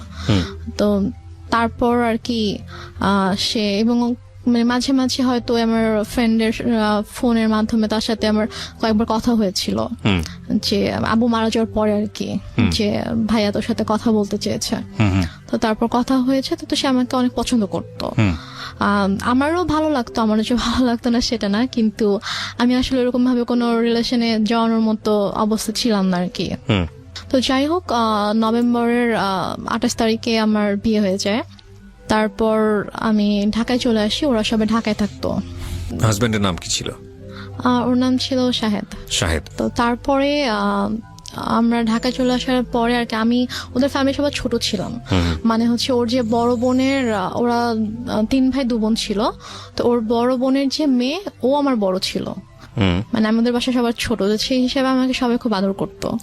তো ওরা মোটামুটি জয়েন্ট ফ্যামিলি ছিল, মানে বাবা মা, ওর বড় ভাই ভাবি, তাদের বেবি, প্লাস ও আমি, আমরা। তো ফার্স্টে আমি ও বাসায় আসার পরে ওর ভাই যেটা করে যে ওর মা একটু অন্যরকম ছিল, মানে ফার্স্টে সে আমাকে ওইভাবে একসেপ্ট করতে পারেনি যে ছেলের পছন্দে বিয়ে করেছে, মানে ছেলে মানে উনি আর কি বিয়ের একটু বিপক্ষে ছিল, যে উনি চায়নি যে ও আমাকে বিয়ে করুক, যে তুমি এমনি হুটহাট করে একটা মেয়েকে কিভাবে বিয়ে করতে চাও, তুমি বিয়ে করো না। তো বড় বলেছেন আমি বিয়ে করবো, আমার মেয়েটাকে ভালো লাগে, আমি বিয়ে করবো। তো এই জন্য আর কি উনি একটু আমার সাথে একটু অন্যরকম ছিল। তো তারপর যেটা হয় সেটা হচ্ছে যে ওর সবার ডিসিশন অনুযায়ী যে তোমরা কিছুদিন আলাদা থাকো, আলাদা থাকার পরে মাঝে মাঝে আম্মুর সাথে ওর দেখা হোক, ওর সম্পর্কটা একটু ইজি হোক, তারপরে তোমরা এসো। বাট প্রথমে যদি দেখো তোমরা এখানে কন্টিনিউয়াসলি থাকতে থাকো, তখন দেখা যাবে যে হয়তো আম্মা ওকে এখন একটু নিতে পারতেছে না মেন্টালি, তো ওর সাথে হয়তো কোনো একটা মিসবিহেভ করে ফেললো, সেটা হয়তো খারাপ হবে। তো তর্কাতর্কির পরে সে রাগ করে বাসা থেকে বের হয়ে যায়। বেরোর সময় বলে যায় যে এনি হাও আমি আমার মেয়েকে নিয়ে যাব। দেখো একটা কথা বলি রেহনুমা, আমি তুমি করে বলে ফেললাম কারণ তুমি আমার বয়সে অনেক জুনিয়র হবা।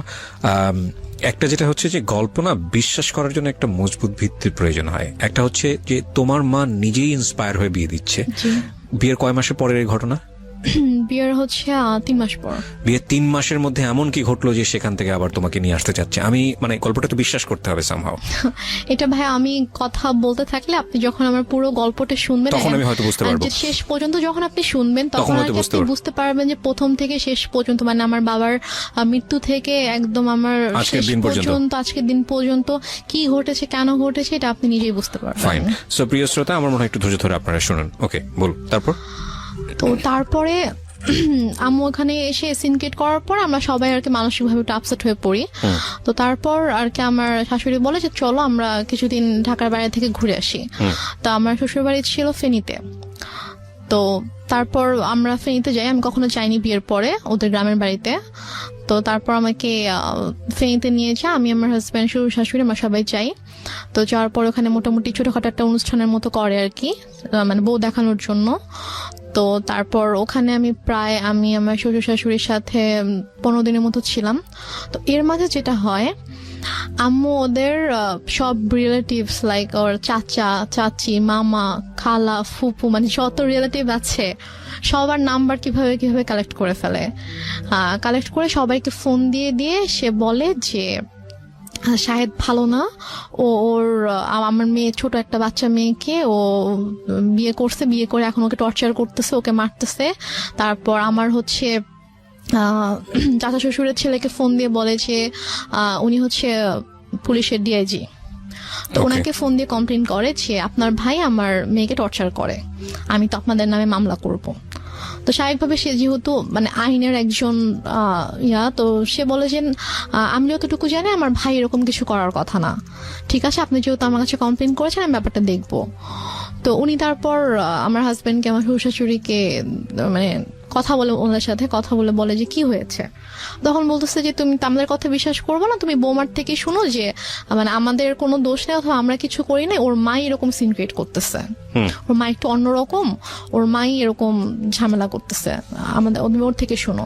তো ভাই আমার সাথে কথা বলে, বলার পর ভাইয়াকে বলি যে ভাইয়া এরকম কোনো সমস্যা নেই, শাহেদ আমার সাথে কোনো খারাপ ব্যবহার করেনি, আমাকে কখনো মারেনি, আর ওর সাথে আমার অনেক ভালো সম্পর্ক, কিন্তু আম্মু চাচ্ছে না যে আমি ওর সঙ্গে থাকি, এই জন্য আম্মু এরকম সিনক্রিয়েট গুলো করছে, আপনি কিছু মনে করেন না, জি। আমি খুবই সরি আমার মার পক্ষ থেকে। Okay. এবং ওদের ফ্যামিলি সবার কাছে আমি খুব মানে সরি বলি যে আমার জন্য আপনাদেরকে এত কিছু সহ্য করতে হচ্ছে। মানে ওদের কাছে কন্টিনিউয়াসলি সবার থেকে ফোন আসতে থাকে, ওদের সব রিলেটিভসরা ওদেরকে ফোন দেয় যে কি তোমরা নাকি বউ আটকায় রেখে বউকে পিটাচ্ছ। তো সে যেটা করে যে ওদের মানে বাসার যে থানা ছিল ওই থানায় ফোন করে, থানার ওসিকে ফোন করে, ফোন দিয়ে বলে যে অমুক মানে অ্যাড্রেস বলে যে অমুক বাসার মধ্যে আমার মেয়েকে আটকে রাখছে, আমার মেয়েকে আমার কাছে আসতে দিচ্ছে না, আমার মেয়ে অনেক কান্নাকাটি করতেছে আমাকে ফোন দিয়ে, আপনারা প্লিজ ওখানে যান, গিয়ে আমার মেয়েকে আমার কাছে পাঠিয়ে দেন। তখন ওরা বলে যে এটা তো অমুক স্যারের বাড়ি, তো স্যারের ফ্যামিলিতে তো এরকম হওয়ার কথা না, আমি আপনার কথা বিশ্বাস করতে পারছি না, ঠিক আছে আমাকে এটা দেখতে হবে। ওকে। তো উনি দেন আমার ওই যে ভাসুরকে ফোন করে, ডিআইজি যিনি ওনাকে ফোন করে বলে যে স্যার এরকম একজন ফোন দিয়েছিল, এখন আমি কি করব, আমি কি যাবো আপনাদের বাসায়? তখন বলে যে আমার বাসায় যাওয়ার কোনো দরকার নেই, উনি আমাকে ফোন দিয়েছিল, আমি কথা বলেছি, এরকম কিছু নেই, তুমি চাইলে তুমি যেতে পারো, গিয়ে আমার ভাইয়ের বোর কাছ থেকে শুনে আসতে পারো যে এরকম কিছু হয়েছে কিনা। আচ্ছা। তো সে বলে না স্যার আমি এটা দরকার মনে করছি না, তো উনি আর আসে না।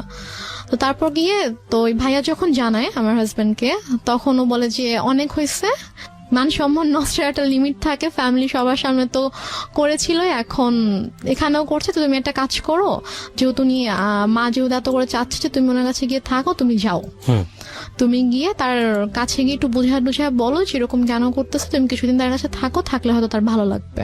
আচ্ছা, এটা বলে সে? হ্যাঁ, এটা বলে। তো বলে সে, ও ঢাকায় ছিল, আমি ফেনীতে ছিলাম, তো ঢাকা থেকে ফেনীতে আসে, এসে আমাকে ঢাকায় নিয়ে দেন একদিন পরে আমাকে সিরাজগঞ্জে দিয়ে আসে। আচ্ছা। আম্মুর কাছে।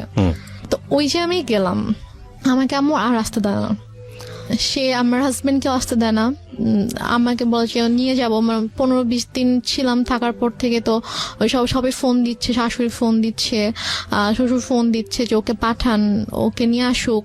তো তারপর গিয়ে আমি আম্মুর কাছে থাকা শুরু করলাম।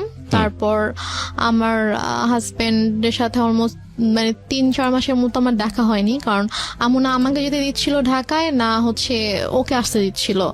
ও আসতে চলে বলতেছিল যে আমার কিন্তু মানে ছোট মেয়ে, ওর কিন্তু 18 বছর হয়নি, নাবালক মেয়ে, আমি কিন্তু তোমার নামে মামলা করে দিব, এই ধরনের কথা বলে। হ্যাঁ, এই ধরনের হুমকি। কিন্তু যখন আপনাকে বিয়ে দেওয়া হয়েছিল সেই সময়টাতে পেপারে কি মা সাইন করেনি? না, মা সাইন করেনি। বিয়েটা কিভাবে হয়েছিল? বিয়েটা হয়েছিল হচ্ছে বাসায় কাজী এসেছিল, তো কাজী বিয়ে পড়িয়েছিল, মানে সাইনও নিয়েছিল, কাবির নামে সাইনও নিয়েছিল, তারপর ওখানে 4 জন সাক্ষীও ছিল, কিন্তু মার সাইন ছিল কিনা অথবা করেছিল কিনা সেটা আমার ঠিক মনে নেই, তো মনে হয় না মা সাইন করেছিল। কারণ পরে যখন আমি যখন পেপারস দেখেছিলাম তখন দেখেছি ওখানে যে সাক্ষীদের সাইন ছিল, আমার আর আমার সাক্ষী কারা ছিল? সাক্ষী ছিল হচ্ছে ওর 2 জন আঙ্কেল ছিল সাক্ষী, আর আমার পক্ষ থেকে আমার একটা মামা আর আমার একটা ভাইয়া ছিল। ফাইন, এখানে একটা বিষয় জড়িত আছে, ওর ফ্যামিলি থেকে কি লোকজন এখানে এসেছিল? হ্যাঁ। তোর ফ্যামিলির পক্ষ থেকে ওর বাবা মা কেউ সাইন করেনি পেপারে? না, ওর বাবা মা আসেনি বিয়েতে। কেন আসেনি? বাবা মা আসেনি, বাবা তখন অনেক অসুস্থ ছিল, আর ওর মা তো রাগ করেছিল জন্য ওর মা আসেনি। Renuma, this is totally unbelievable, cause অসুস্থ হলে তো বিয়েটা পিছিয়ে যাওয়ার কথা। বিয়েটা অসুস্থ ছিল বলতে উনি হচ্ছে প্যারালাইসিস ছিল, তো উনি তো চাইলেই উনি মুভ করতে পারতো না, বাট ওর মার আসার কথা, বাট ওর মাকে ওরা কোনোভাবেই কনভিন্স করতে পারেনি। ওকে, ফাইন। তো ওর ভাই বোন, তারপর হচ্ছে ওর আঙ্কেল আন্টিরা সবাই এসেছিল। তো ওই ফার্স্ট রিলেটিভ যে হয় তারই তো সাইন করার কথা ডকুমেন্টসে। দেনমোহর কত ছিল? দেনমোহর আমার ঠিক মনে নাই, সম্ভবত 5 লাখ ছিল। আপনার ফার্স্ট বিয়ে, অথচ আপনার দিন মোটটা মনে নাই, এটা মানুষ কিন্তু সহজভাবে নিবে না, কারণ it's a very sensitive story. That's why I am asking. এবং আপনার পক্ষ থেকে তো আপনার মার অবশ্যই সাইন থাকার কথা, যেহেতু আপনার মাই ইন্সপায়ার করছে বিয়েটা দেওয়ার জন্য, সো ওনারও সাইন নাই। তার মানে লজিক্যালি যদি আমি যাই, তাহলে এখানে ওনার বিয়েতে মত ছিল না, এটা প্রথম থেকেই বোঝা যাচ্ছে। যদিও আপনার কথা অনুযায়ী বিষয়টা একদম ডিফারেন্ট।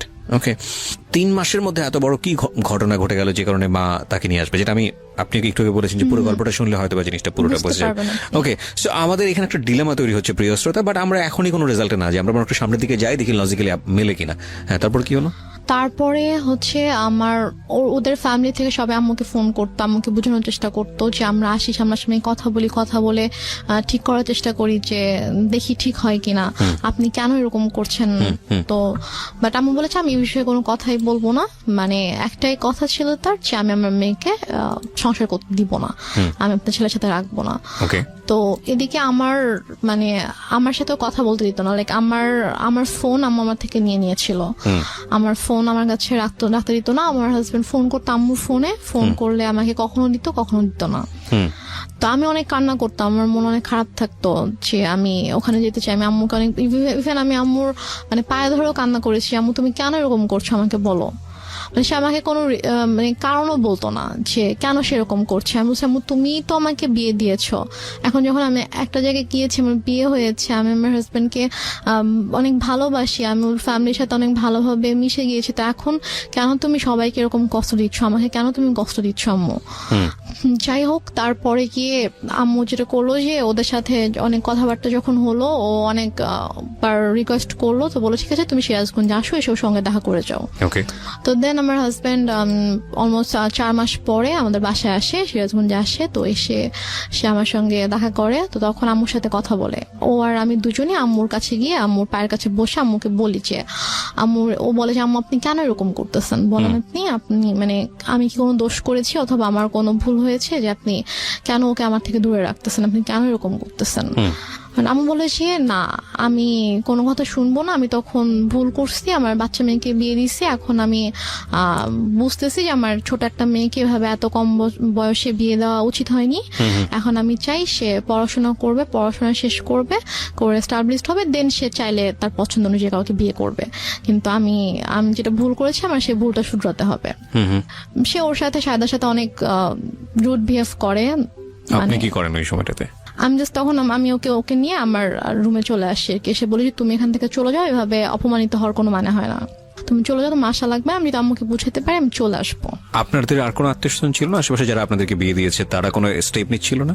কেউ তো কিছু জানতো না, আর আপুর সাথে তো আমার টোটালি কথাবার্তা ওরকম কথা হতো না, কারণ আপুকে আম্মু বলেছিল যে আম্মু আমাকে বিয়ে দেয়নি, আমি নিজের ইচ্ছে বিয়ে করেছি, বা আমি পালিয়ে গিয়েছিলাম, সেখান থেকে আম্মু আমাকে নিয়ে এসে আমাকে বিয়ে দিয়েছে। ওকে, ওই জন্য আপু রাগ করে আমার সাথে কথা বলতো না আর কি। আর আমি যে তারপরে যে আমি কারো কাছে হেল্প চাইবো অথবা ফোন করবো, এটা আমার ছিল না। আমি যে কোথাও একা একা বাসা থেকে বের হয়ে আমি যে কারো কাছে একটা যাবো, গিয়ে যে আমি খুলে বলবো ঘটনা, অথবা আমি যে বাসা থেকে পালিয়ে চলে যাবো ঢাকায়, ওইরকম তখন হয়তো আমি অনেক ছোট ছিলাম, ওইরকম কোনো সাহস আমার ছিল না, অথবা আমি যে যাবো এরকম কোন একটা সিচুয়েশন ছিল না। কারণ ফাইন, আমরা এই পার্টটাতে কিছু জিনিসের সমাধান পাচ্ছি না, cause it's one kind of mystery. আরেকটা বিষয় সেটা হলো যে ছেলে তো ম্যাচিউর ছিল, তো ছেলে যদি ম্যাচিউর থাকে তাহলে ছেলের একটা, এবং মেয়েরও দেখলাম যে ওখানে মানে আমাদের রেহনুমারও একটা ইচ্ছা ছিল, মানে শাহেদ ম্যাচিউর, রেহনুমার ম্যাচিউর বয়সের দিক থেকে, কিন্তু রেহনুমার ইচ্ছা হচ্ছে তার সঙ্গে থাকার। তো তাহলে আমার মনে হয় না যে আসলে এখানে কোনো বড় বাধা হতে পারতো তার মা, এবং তার মা তো এমন কোনো কিছু করেনি। হ্যাঁ, তার মা একটা ভয় দেখিয়েছে যে আলটিমেটলি তুমি যদি মেয়েটাকে রাখো তাহলে আমি একটা মামলা করে দিব, এবং সেই মামলাটা হবে এরকম যে আমার মেয়ে অল্প বয়স্ক মেয়ে, তাকে আলটিমেটলি ভুলিয়ে ভালিয়ে নিয়ে যে বিয়ে করা হয়েছে, এতে করে সে অনেক বড় একটা প্রবলেমে পড়বে, শাহেদ এক নারী নির্যাতনের মামলায় পড়ে যাবে, এবং সেটা ভয়ঙ্কর রকমের একটা ব্যাপার হয়ে যাবে। তো সেই ভয় থেকে মূলত তাকে দিয়ে যাওয়া তার পরিবারের কাছে, এবং তারপরেও কোনোভাবেই তাকে কনভিন্স করতে পারছে না নিয়ে যাওয়ার জন্য, কারণ মেয়েটার বয়স মানে রেহনুমার বয়স কিন্তু বয়স ছিল না। তাহলে বিষয়টা অনেক বেশি কোশ্চেনেবল, এবং সেই কোশ্চেনের উত্তর আসলে কি হবে সেটা আমরা আসলে সামনের দিকে গিয়ে একটু বোঝার চেষ্টা করি। ওকে, ছোট্ট একটা বিরতি নিচ্ছি প্রিয় শ্রোতা, আপনারা শুনছেন মিস্টার ম্যাঙ্গো ক্যান্ডি প্রেজেন্টস জীবন গল্প। শুনছেন আরজি কিবরিয়ার সাথে মিস্টার ম্যাঙ্গো ক্যান্ডি প্রেজেন্টস জীবন গল্প।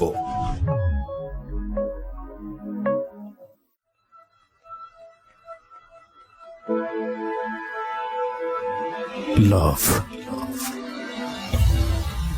hate, challenge, motivation, lies, truth, impossible, virtue, morality, something beyond entertainment. Welcome to my stage of reality. Stay tuned. Sunday and Wednesday with me RJ Kibriya only on Dhaka FM 90.4.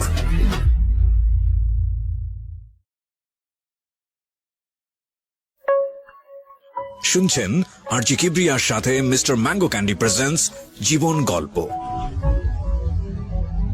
স্বাগত আরো একবার প্রিয় শ্রোতা, শুনছেন জীবন গল্প, mister mango candy presents জীবন গল্প। আমি আরজি কিবরিয়া আপনার সঙ্গে রয়েছি। ঢাকা FM 90.4 আপনি শুনতে পাচ্ছেন এবং প্রতি বুধবার রাত 11টায় এই গল্পটি প্রচার করা হয়। আর আজকে এখানে জীবন গল্প নিয়ে আছে রেহনুমা। আমি কথা না বাড়িয়ে রেহনুমার কাছে আবারও ফিরছি। হ্যাঁ, তারপর কি হলো? তারপর আমার বেসিক্যালি যে আমার হাজব্যান্ড কিছু করেনি, সেটা হচ্ছে যে ওরা খুব ভালোভাবে বুঝে গিয়েছিল যে আম্মুর সাথে যদি ওরা লাগতে যায়, ঝামেলা করতে যায়, তাহলে ওরা অনেক ভালোভাবে ঝামেলায় পড়বে, কারণ আম্মুদেরকে ভালোভাবে পেঁচাবে, ঝামেলায় ফেলবে। তো সবকিছু মিলিয়ে ঝামেলা প্লাস মান সম্মানের জন্য আর কি ওরা আম্মুর সাথে খুব বেশি সিন, অথবা আমাকে এসে যে জোর করে নিয়ে যাবে এরকম কিছু ওরা আম্মুর সাথে করতো না, কারণ করলে এটা হয়তো ব্যাড একটা ইফেক্ট পড়তো ওদের উপরে। তো এই কারণে আর কি ওরা করতো না। তো তারপরে গিয়ে যেটা হয় সেটা হচ্ছে যে আম্মু ওকে ভাবে বলে যে ঠিক আছে, মানে আম্মু যখন দেখছে যে না ওরা বারবার ট্রাই করছে, যে নেওয়ার জন্য ট্রাই করছে আমাকে, তো তখন আম্মু ওকে একটা শর্ত দেয়, আমার হাজব্যান্ডকে একটা শর্ত দেয়, এবং আমার আম্মু জানে যে এই শর্তটা কখনোই ও মানবে না। শর্তটা ছিল হচ্ছে যে ও বলে যে তুমি যদি রেনুমাকে নিয়ে থাকতে চাও তাহলে তোমাকে আলাদা থাকতে হবে। আলাদা থাকতে হবে তোমার ফ্যামিলি থেকে? হ্যাঁ, আচ্ছা, তোমার ফ্যামিলি থেকে আলাদা থাকতে হবে। তুমি ওকে নিয়ে তুমি আলাদা একটা বাসা নিন, হয়নি তো বড় করে একটা অনুষ্ঠান করতে পারি, তো করলে তখন সব ঠিকঠাক হয়ে যাবে। তো এটা বলে, তো বলার পরে আপু যখন আগস্টে আসে, আপু মানে যেদিন আপু ঢাকায় আসে, আসার পরে হচ্ছে আপু শ্বশুরবাড়ি ঢাকাতে, তো দুদিন পরে আপু যখন আমাদের সিরাজগঞ্জে যখন আসবে, তো ওই দিন হচ্ছে শাহেদেরও আসার কথা। তো শাহেদ বলছে যে আম্মুকে ফোন দিয়ে বলছে যে আম্মু আমার একটা কাজ পড়ে গেছে, মানে আমার ওদের হচ্ছে একটা প্রিন্টিং প্রেস ছিল, তো ওই প্রেসে হচ্ছে যে ওদের একটা অর্ডার ছিল, অনেক বড় একটা অর্ডার ছিল, তো ওটা হচ্ছে কমপ্লিট হয়নি। এখন ও যদি ওখান থেকে চলে আসে তাহলে দেখা যাবে যে ওই কাজটা হবে না, তো অনেক বড় লস হয়ে যাবে। তো বলছে যে আম্মু আমার তো কাজ শেষ হতে সন্ধ্যা হয়ে যাবে, তো ওর যে ভোরবেলা রওনা দেওয়ার কথা, তো আমি রাতে আসি, সন্ধ্যাবেলা কাজটা শেষ করে আমি হয়তো 8টার দিকে রওনা দিলাম, দিয়ে আমি রাতের মধ্যে চলে আসবো। আপুদেরকে একটু বললেন আমি চলে আসবো, সমস্যা নেই, কিছু মনে করতে মানা করেন। আমি বলে যে এখন আসবা? বলছে যে আম্মু আমি আসলে তো এখানে কেউ মানে কাজ দেখতে পারবে না, সমস্যা হয়ে যাবে। বলেছে এখন আসতে হবে, এখন আসতে হবে। আমি জানি না, আমার বড় মেয়ে 12টার মধ্যে চলে আসবে, মানে এটা সকাল 10টার দিকের কথা আর কি। তুমি এখন রওনা দাও, তুমি চলে আসো, তোমার তো 3-4 ঘন্টার বেশি লাগবে না, তুমি চলে আসো, সমস্যা নেই। ও বলছে যে আম্মু আমার পক্ষে এখন আসা সম্ভব না, আমি আসলে আমার কাজ দেখার কেউ নাই। তো এটা নিয়ে অনেক তর্কাতর্কি হয়। তো হওয়ার পরে লাস্টে গিয়ে আম্মু ওকে বলে যে তোকে আমি এখন বলছি তুই এখন আসবি। রেগে যায় আর কি, রেগে যায় আম্মু, রেগে ওকে তুই তো করে শুরু করে, বলে যে তোকে আমি বলছি তুই এখন আসতে হবে। এবং ওর এটা নিয়ে খুব মানে ইয়া হয়, ওর ইগোতে লাগে যে তোমার শাশুড়ি কেন আমাকে তুই করে কথা বলবে। তো বলে যে আম্মু আমি যাবো না। বলছে তুই যদি এখন না আসিস, এখন যদি রওনা না দিস, তুই যদি এখন না আসিস তাহলে তুই জীবনও এখানে আসবি না, তুই ভুলে যা আমার মেয়েকে, তুই জীবনও আসতে পারবি না, আমি তোদের রিলেশন জীবনও ঠিক করবো না, তুই জীবনে আসতে পারবি না। তো বলছে যে আম্মু মানে এটা তো বুঝতে হবে, আমার সমস্যাটা যদি আপনি না বুঝেন তাহলে তো আমার কিছু করার নেই। তো তারপরও মানে ও চেষ্টা করে বুঝাইতে, বাট আম্মু বলেছে না এনিহাও আসতে হবে। তো বলেছে আমার পক্ষে সম্ভব না আসা। তো যাই হোক ও ফোনটা রেখে দেয়। তো আপুরা চলে আসে। তো আপুরা আসার পরে আপুদেরকে যেটা বলে সেটা হচ্ছে যে ও বলছে যে আপনার মেয়ে আসছে তো আমি কি করব, আমার কেন যাইতে হবে, আমি যাইতে পারবো না আপনার মেয়ের সাথে দেখা করতে। আপনার বড় মেয়েকে বললেন তার যদি আমার সাথে দেখা করতে হয় সেজন্য আমার বাসায় এসে আমার সঙ্গে দেখা করে, বাট এটা কিন্তু ও বলেইনি। তারপরে গিয়ে বলে যে আপু তো এটা শুনে খুব হার্ট হয় যে কেন এটা বলবে, ও আমাদের ছোট, ওকে আমরা নিজেরা ডাকলাম যে হ্যাঁ আম্মু ওকে আসতে বললো, আমরা ওর সাথে দেখা হয়নি, ওর সাথে দেখা করব, তো ওর ফ্যামিলির সাথেও দেখা করব, তো ও কেন এভাবে রিয়াক্ট করছে। তো তারপরে গিয়ে বলে যে হ্যাঁ তোমাকে তো বলছিলামই ছেলে ভালো না, ছেলের মা ভালো না, ছেলে এরকমই, দেখছো কিরকম বেয়াদব। মানে আম্মু এটা করছে হচ্ছে সম্পূর্ণ ইচ্ছাকৃত ভাবে। ফার্স্টে ওকে ঠিকঠাক করছে, ওর সাথে সম্পর্কটা ঠিক করছে, ঠিক করে ও আসছে। তারপর যেদিন আসবে, মানে আসলে আপুর সাথে দেখা হলে তো সবকিছু নর্মাল হয়ে যেত, এবং হয়তো আপুর সাথে সম্পর্কটা যদি নর্মাল হয়ে যেত, তখন যদি আমি শ্বশুরবাড়িতে চলে যেতাম, তখন হয়তো আপুকে ডিটেল ঘটনাটা বলতে পারতাম যে আসলে ব্যাপারগুলো কিন্তু এতদিন এভাবে ঘটেছে। আম্মু আসলে এটা চাইনি যে আমাদের সম্পর্কটা স্বাভাবিক হোক এবং আপুর সাথে ওর সম্পর্কটা স্বাভাবিক হোক। ওকে। তো ইচ্ছাকৃত ভাবে আম্মু এরকম সিনক্রেটটা করেছে। তো আপু ভাইয়া তো অনেক রেগে গেল। রেগে যাওয়ার পরে বলতেছে যে ঠিক আছে বাদ দেন, এই ছেলের সাথে আসলে দরকার নেই, সংসারের দরকার নেই, ওকে ইয়া করেন, ডিভোর্স পেপার পাঠায় দেন। বাট আপনি তখন কি বলছিলেন? আমি তখন বলছি যে আমি তো ডিভোর্স দিব না। আমাকে ভাইয়া জিজ্ঞেস করছে যে তুমি কি বলো, আমি বলছি আমি ডিভোর্স দিব না, কি করবা? আমি বলছি আমি ওখানে যাবো, আমি ওদের বাসায় যাবো।